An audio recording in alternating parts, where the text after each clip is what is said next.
जय हिंद प्यारे विद्यार्थियों, स्वागत है आपका आपके अपने एक ही लक्ष्य परिवार में। मैं आप सभी का हार्दिक स्वागत करता हूं। आज हम बहुत ही महत्वपूर्ण टॉपिक डिस्कस करने वाले हैं जो कि भारतीय संविधान से संबंधित है, इंडियन कॉन्स्टिट्यूशन से। और देखिए, भारत के संविधान को समझना बहुत ही महत्वपूर्ण है। फिर हम इसके अलग अलग चैप्टर वाइज क्वेश्चन लगाएंगे और मैं वो क्वेश्चन आपको सॉल्व करवाऊंगा जो आपके 2024-25 यानी आने वाले समय में हर एक एग्जाम में काम आएगा। और केवल एग्जाम में काम नहीं आएगा, क्योंकि देखिएगा, पढ़ाई का उद्देश्य केवल पढ़ लिख करके नौकरी लगाने तक सीमित नहीं होता है। पढ़ाई का मतलब होता है आपके एक्चुअल नॉलेज का बढ़ना, वास्तविक ज्ञान का बढ़ना। तो मैं आपको भारत की जो व्यवस्था है, राज्य व्यवस्था है, उससे परिचित करवाऊंगा कि वो किस प्रकार से है। ठीक है ना। तो आइए हम देखते हैं कि आज क्या पढ़ने वाले हैं। आपके सामने है, देखिएगा। सबसे पहले हम पढ़ेंगे भारतीय संविधान के स्रोत। ठीक, संविधान के बारे में सोर्सेस, भारतीय संविधान का स्वरूप है ना, कैसा है वो, और भारतीय संविधान के उद्देश्य। इन तीन चीजों को आपने समझ लिया तो ये मान के चलिए कि संविधान का पूरा निचोड़ आपको समझ में आ जाएगा। ठीक है ना। तो आइए हम देखते हैं, आगे बढ़ते हैं। बहुत ही महत्वपूर्ण चीज हम डिस्कस करेंगे और बहुत कम समय में हम प्रयास करेंगे आपको समझ में वो चीजें आए। तो आइए देखिएगा, सबसे पहले बात करते हैं भारत प्रस्तावना के मुख्य तत्व। देखिएगा, हमारा संविधान जो है, देखिए, किसी विषय को हम पढ़ते हैं तो उस विषय के प्रारंभ में, उसके स्टार्टिंग में प्रस्तावना होती है, उसका इंट्रोडक्शन होता है, उसका प्रीएम्बल होता है। ठीक, प्रस्तावना जो होती है वो किसी भी विषय के पूरे विषय के का मूल दर्शन करा देती है, मतलब उस विषय में है क्या।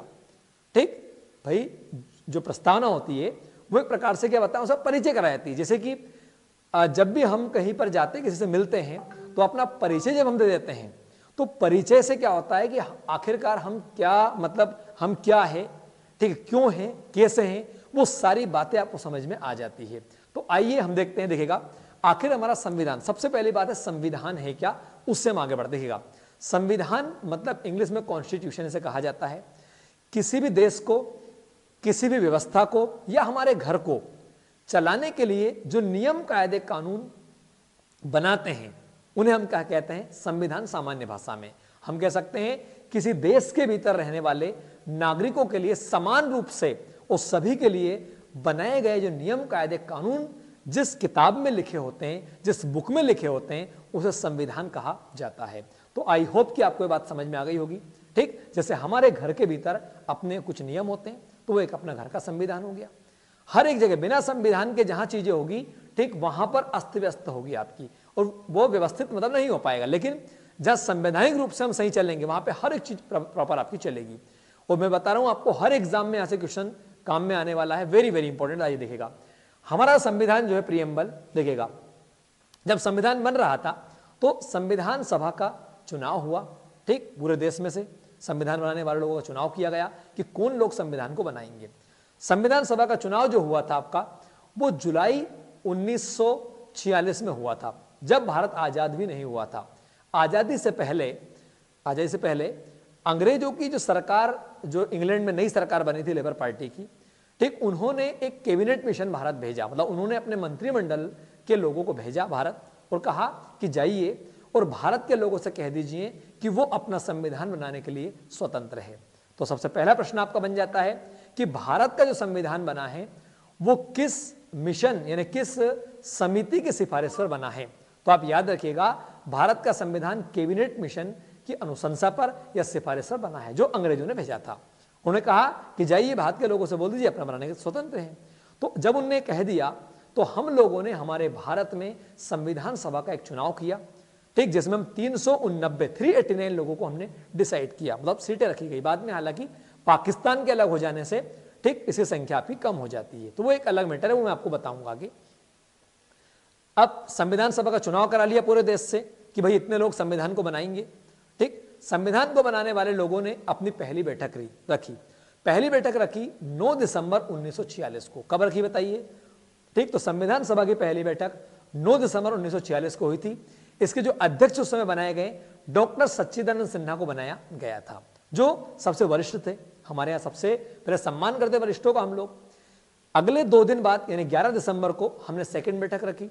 उस सेकंड बैठक में डॉक्टर राजेंद्र प्रसाद जी जो थे आपके, उनको संविधान सभा का स्थायी अध्यक्ष बनाया गया कि यही जो है जब तक संविधान आपका पूरा नहीं हो जाता तब तक अध्यक्ष रहेंगे। क्लियर ना? तो दूसरी बैठक हो गई। अब तीसरी बैठक जब होने वाली थी तो उसमें तय किया गया कि आखिरकार जिस संविधान को हम बनाने वाले हैं, इस संविधान को देश की जनता को बताना होगा कि क्या करने वाले हैं। तो उद्देश्य प्रस्ताव बोलते हैं कि आखिर संविधान बनाने का उद्देश्य क्या है, जनता को पता तो चले। भाई सरकार कोई काम करने वाली है तो प्रेस कॉन्फ्रेंस करती है, जनता को बताती है। उसी प्रकार से आखिर संविधान का क्या उद्देश्य होगा। तो जवाहरलाल नेहरू ने 13 दिसंबर 1946 को संविधान सभा के सामने जो है आपका उद्देश्य प्रस्ताव को रखा। तो उसी उद्देश्य प्रस्ताव को जो है आपका 26 नवंबर ठीक 19 हम कह सकते हैं कि जब संविधान पूरा बन गया तो बनने के बाद में 26 नवंबर 1949 को पूरा संविधान आपका स्वीकार कर लिया गया था। ठीक, और संविधान को जो लागू किया गया वो 26 जनवरी को लागू किया गया। तो 26 जनवरी 1950 को हमारा पूरा संविधान के सारे अनुच्छेद, सारे प्रावधान लागू किए गए, जबकि संविधान सभा की अंतिम बैठक 26 नवंबर 1949 को हुई थी। और इस दिन को मोदी जी की सरकार ने क्या किया, इसे संविधान दिवस के रूप में मनाया जाता। पहले विधि दिवस के रूप में माना जाता था, अब संविधान दिवस मनाते हैं। जबकि गणतंत्र दिवस हम कब मनाते हैं? 26 जनवरी को। तो आइए उसी से हम आगे बढ़ते हैं।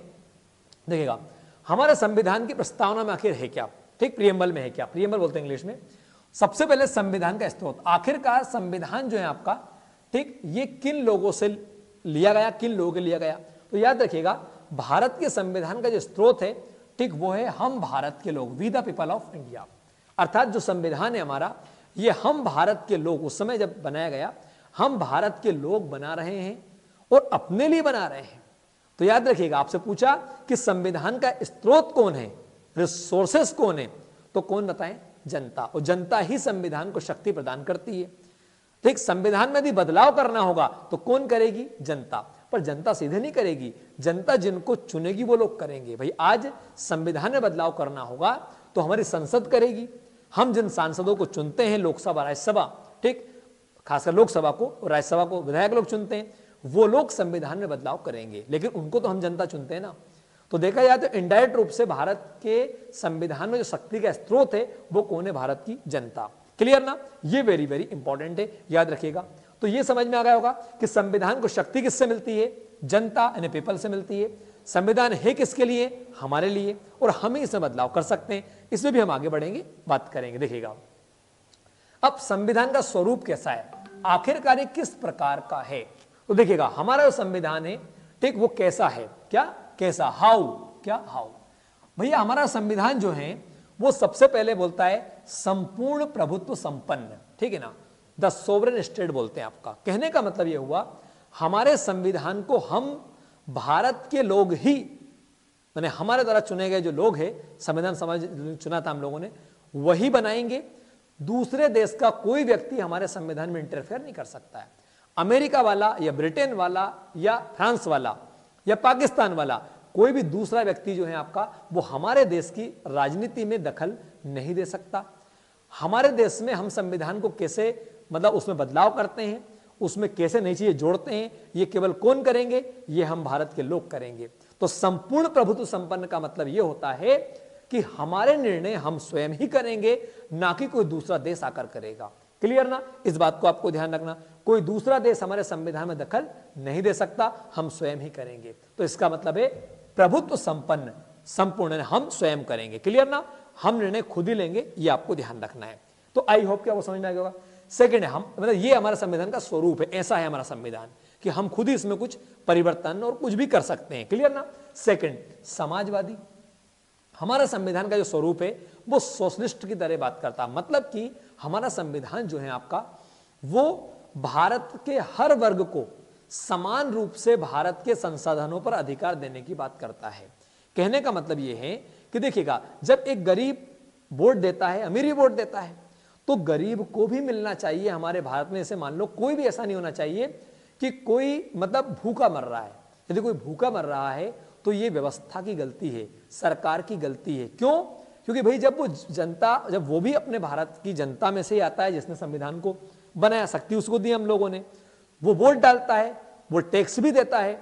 तो कहने का मतलब है कि हमारे भारत में निवास करने वाले हर नागरिक को प्रयास ये करना है, हमारे संविधान में लिखा गया कि ये प्रयास करना है कि सभी को समानता मिले। लेकिन ऐसा हालांकि संभव नहीं है प्रैक्टिकली देखा जाए तो कि सब इक्वल हो जाएं आपके, भाई गरीब अमीर मध्यम वर्ग ये तीनों आपके होंगे, लेकिन कोई परेशान ना हो। तो हमारे देश के संविधान कहता है कि हमारे देश में समाजवादी व्यवस्था आपकी होनी चाहिए, सभी को समान अधिकार आपका मिलना चाहिए। ठीक, सभी को भारत के संसाधनों पर, चाहे आपके गांव में कुआं है, ट्यूबवेल हो, ठीक, तालाब है, उसका पानी सभी को मिलना चाहिए, बिजली सभी को मिलना चाहिए, स्वास्थ्य सभी को मिलना चाहिए, शिक्षा सभी को मिलना चाहिए। यह है आपका समाजवादी। क्लियर ना? अब देखिएगा प्रश्न पूछा जाएगा कि हमारे संविधान में जो समाजवादी शब्द है आपका, ये हालांकि बाद में जोड़ा गया, ये विचारधारा किसकी थी? तो जवाहरलाल नेहरू की विचारधारा थी समाजवादी, मतलब उनका मानना था कि समाजवादी व्यवस्था भारत के अंदर होनी चाहिए।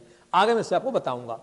थर्ड, सेकंड, पंथ निरपेक्ष, इसका मतलब होता है, इसे होता है सेक्युलर। देखिएगा ये शब्द भी संविधान में आपका नहीं था, ठीक है ना।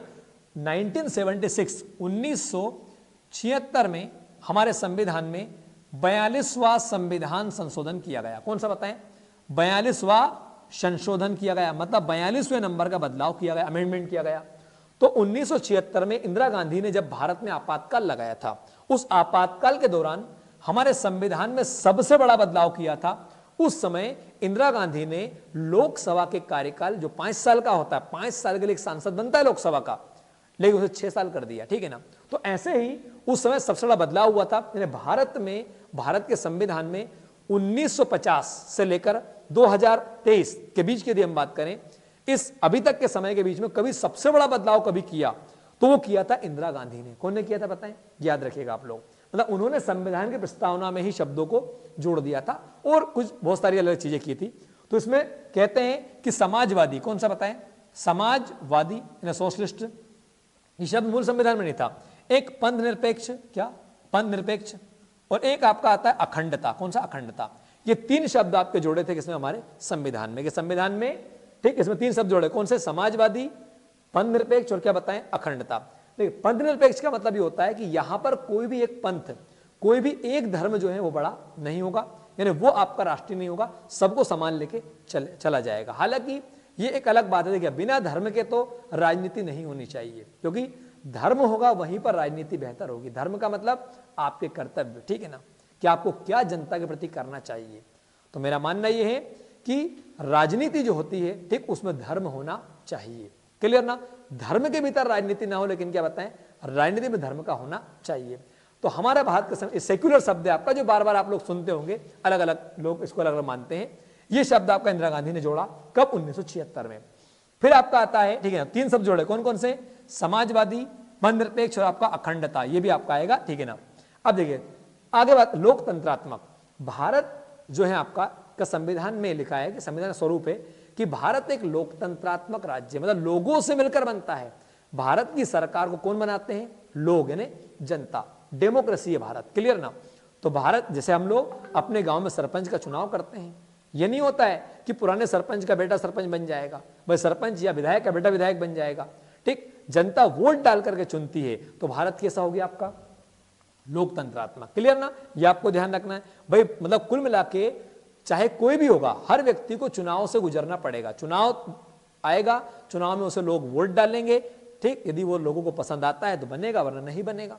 क्लियर ना? तो ये आपका, ठीक, लोकतंत्रात्मक व्यवस्था है।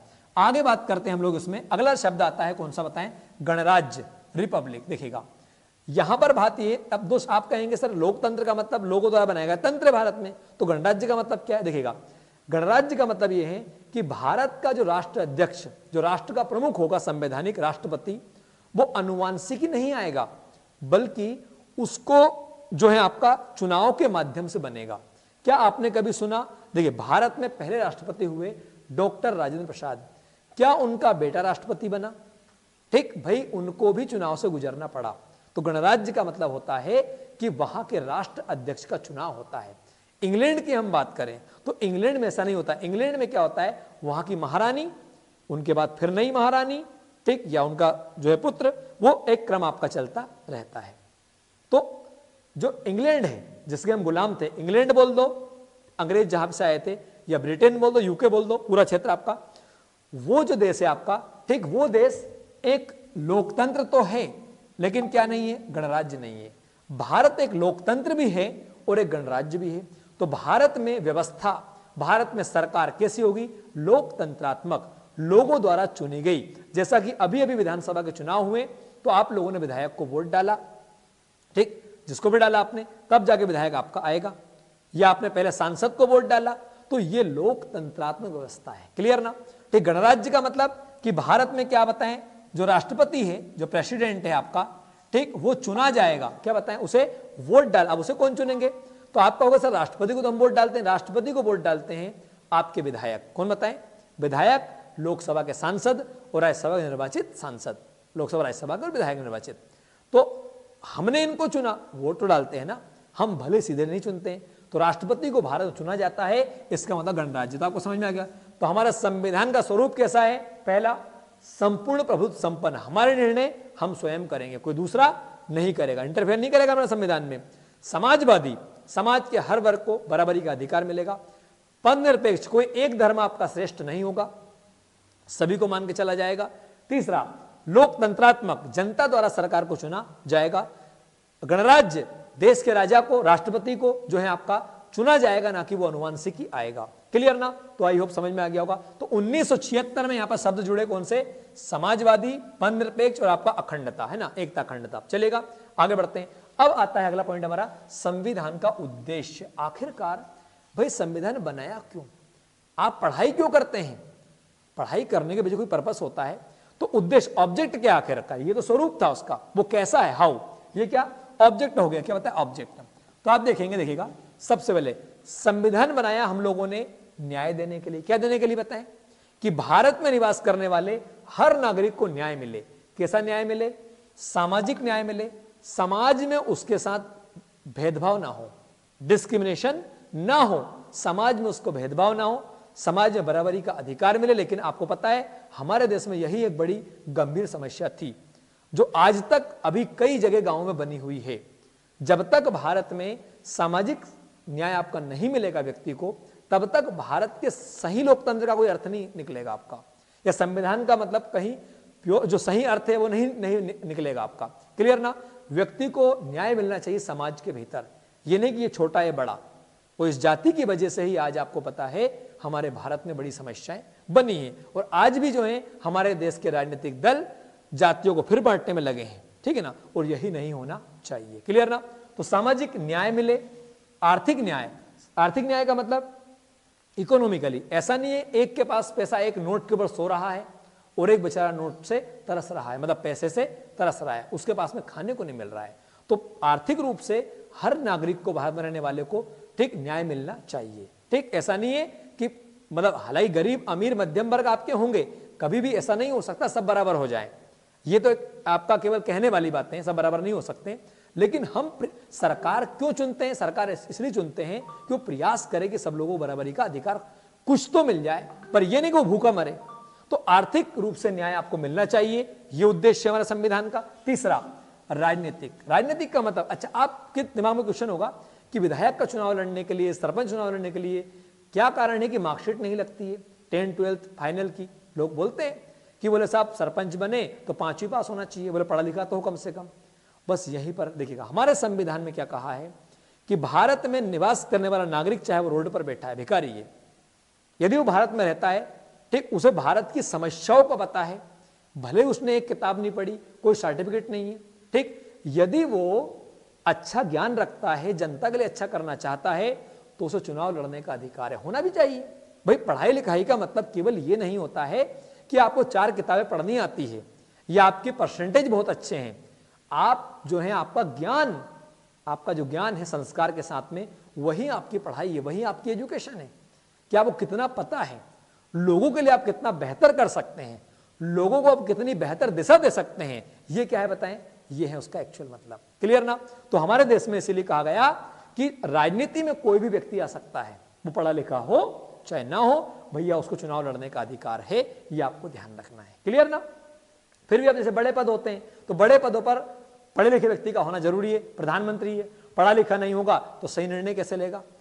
गृह मंत्री है, राजस्व मंत्री है, तो ये जरूरी है, पर वो चीजें आपकी ऑटोमेटिक निकल कर आ जाती है। क्लियर ना? पर हाँ ये है कि हमारे संविधान में ऐसा नहीं है कि कोई आपका अनपढ़ है तो वो चुनाव नहीं लड़ सकता। हर व्यक्ति चुनाव लड़ता था, क्योंकि हमारे यहाँ पे ज्ञान के आधार पर व्यक्ति की पढ़ाई को मापा जाता है। यही तो भारत है, यही तो सनातन हमारी संस्कृति है। क्लियर ना? ज्ञान को देखा जाता है। तो आप समझ गए होंगे कि संविधान को बनाने का उद्देश्य क्या था? न्याय मिले। कैसा न्याय मिले? सामाजिक न्याय मिले। सेकंड कौन सा? आर्थिक न्याय मिले। थर्ड क्या बताया आपका? राजनीतिक। तीनों में आपको न्याय मिलना चाहिए। अगली बात करें, स्वतंत्रता। संविधान का उद्देश्य है कि भारत में रहने वाला व्यक्ति क्या बताया आपका? स्वतंत्र हो। अब आप कहेंगे सर 15 अगस्त 1947 को हम आजाद हो गए, फिर कैसे? अरे भाई वो उस समय आजाद हुए, वो तो अंग्रेज सरकार अपनी वहां मतलब छोड़कर गए। कुल मिला के वो कह के चले गए कि भारत के लोग अपने हिसाब देश को चलाएंगे, तो हम स्वतंत्र हो गए। यहां स्वतंत्रता का मतलब क्या है? लाइबर्टी का मतलब क्या है? यहां पर है विचार की आजादी। भारत में निवास करने वाला व्यक्ति अपने विचार को व्यक्त कर सकता है। मेरे दिमाग में जो विचार है वो मैं आपके साथ व्यक्त करूंगा। हम लोग करते हैं सोशल मीडिया के माध्यम से, आपको समझ में आए ना आए, लेकिन ऐसा विचार नहीं होना चाहिए जो विचार देश को तोड़ता हो, जो देश को दूषित करता हो। ऐसा विचार आपका नहीं होना चाहिए। विचार ऐसा होना चाहिए जो देश को एकता के सूत्र में बांधता हो, तो इसका अर्थ निकलता है। तो विचार की आजादी, आइडिया, अभिव्यक्ति, राइट टू एक्सप्रेशन, किसी भी चीज को व्यक्त करने का, ठीक है ना। और विश्वास, किसी पर भी आप विश्वास करें, ईश्वर में हम विश्वास करते हैं। धर्म व उपासना, ठीक, हमारी इच्छा भाई हम किसी भी ईश्वर को माने। आजकल आपने देखा होगा कई सारे लोग ऐसे मिलेंगे जो माता जी की मूर्ति होगी, उस माता जी की मूर्ति, हमारे भगवान की मूर्ति, हनुमान जी की मूर्ति पर लात रखेंगे और उसका अपमान करेंगे। या कुछ लोग ऐसे होते हैं, बोलेंगे कि हनुमान जी क्या है, कुछ नहीं है, उनको अब्यूज करेंगे। तो आप कौन होते हो साहब? हमारे जैसे संविधान कहता आपको जो अच्छा लगे आप उसे मानिए, पर हमें जो अच्छा लग रहा है आप उसे हमें मानने दीजिए, यही संविधान कहता है। क्लियर ना? आप किसी पर कमेंट नहीं कर सकते भाई, वो उसका विश्वास है, उसकी श्रद्धा है। तो ये हमारा संविधान इस प्रकार की स्वतंत्रता आपको देता है। किसकी बताइए? ठीक, विचार की, अभिव्यक्ति की, विश्वास की और धर्म और उपासना की। क्लियर ना?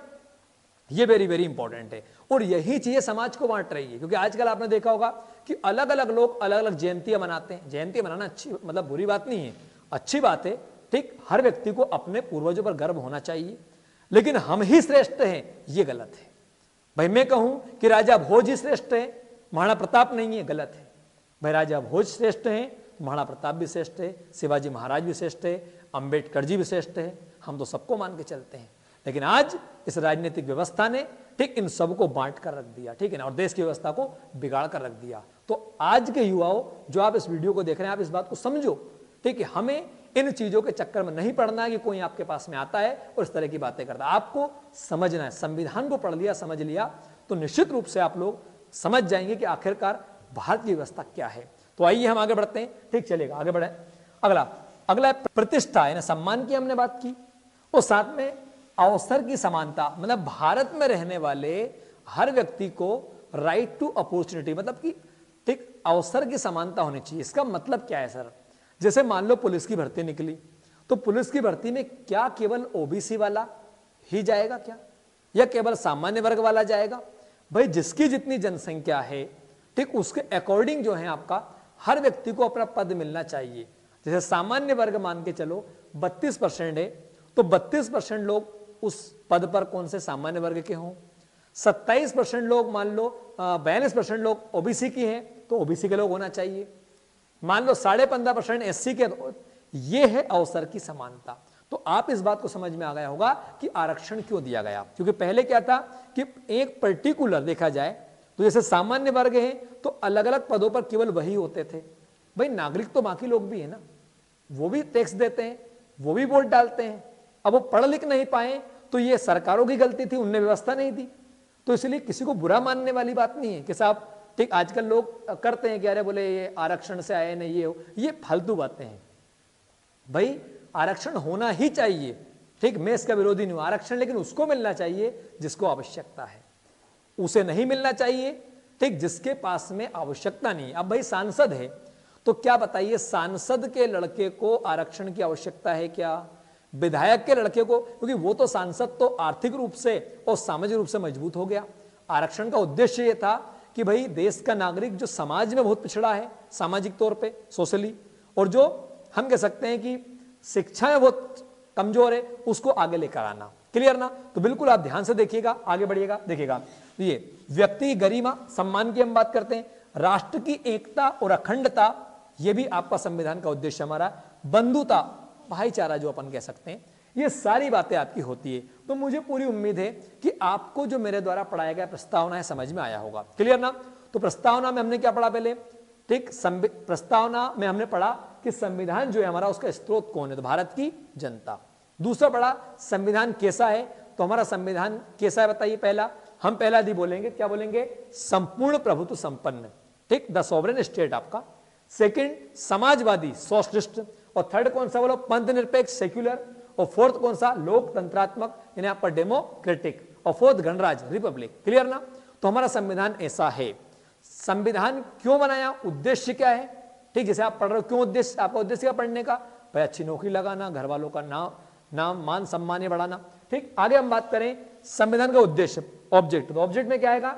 न्याय, ठीक, प्रतिष्ठा, व्यक्ति गरिमा, ये सारी बातें आप किया जाएगी। तो आई होप कि मेरे द्वारा बताई गई आपको बातें समझ में आई होगी। अब प्रश्न कैसे आएंगे? बिल्कुल इजी प्रश्न आएंगे, आप चिंता ना करें, ठीक है ना?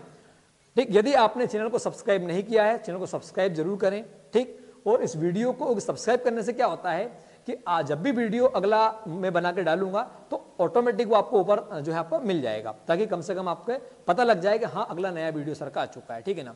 ठीक, और अपने मित्रों को भी भेजिए।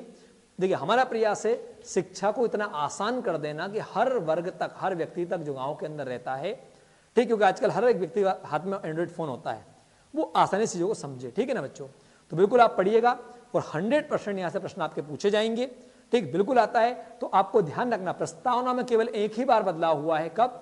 1976 में, ठीक। और इसमें 3 शब्द आपके जोड़े गए, कौन कौन से बताइए? समाजवाद, पंथनिरपेक्ष और आपका अखंडता, ये शब्द आपके जोड़े गए। क्लियर ना? वेरी वेरी इंपॉर्टेंट है, ठीक है ना? केशवनाथ भारती जो आपका केस आया था केरल वाला, उसके 1973 में, उसके बाद इसमें बदलाव किया गया था। तो वीडियो को पूरा देखिएगा, ठीक। देखिए मैं चाहता तो आपको 5 मिनट 7 मिनट वीडियो कवर करवा देता, लेकिन 5-7 मिनट में केवल क्या है कि ऑब्जेक्टिव क्वेश्चन टाइप का होता है और जो कोई काम का नहीं होता है। यहाँ पे आपको हर एक चीज क्या है आसानी से क्लियर होने वाली, ठीक है ना बच्चों? जय हिंद, जय मां भारती, पढ़ते रहिए, बढ़ते रहिए।